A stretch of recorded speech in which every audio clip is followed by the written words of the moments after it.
We've been talking a lot lately about the WNBA, and yesterday came out of Dallas that they are moving the Fever Wings game. I think it's August 1st to the American Airlines Center, the Dallas Mavericks home arena, because demand for tickets is just so high. Pete, they might sell out the AAC for Caitlin Clark versus Paige Bueckers. Well, and look, here's my thinking on this, right?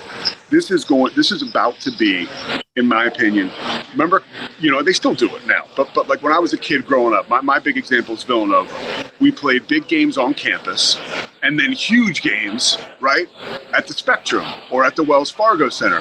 I think that we could have a trend in the WNBA that you're going to see these teams put really big games at big arenas, like NBA arenas, right?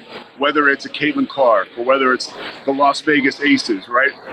Right now, it's really just Caitlin Clark, if we're being honest. I was going to say, let's be honest, though. Yeah. If they were going to do that right now, my money would say 100% of those games that need to move probably feature Caitlin Clark. Well, and why can't you do it? Look, dude, when I was a kid, Villanova, who would they play every year? Georgetown. They play them because that was a huge rivalry. They play them down in the city, right, in front of 20,000 people. So there's nothing wrong with sticking to the same opponent, right, for a good reason in your big arena. And I think that is where we're headed with this.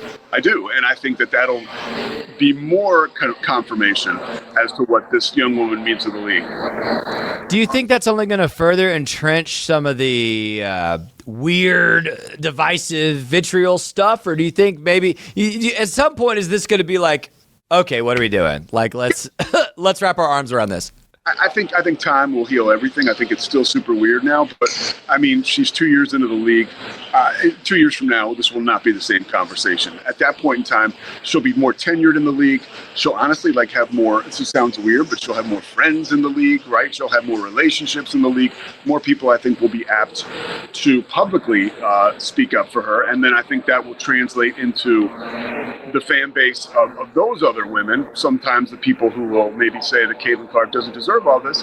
And I think once Caitlin Clark's fans see the integration, that they'll be softer or a little more easy on some of the other noise out there. So I think this can't last. I really don't think it can last. I think the more and more time goes forward, the more we're looking at a celebration of the game and not so much, you guys over there, us over here.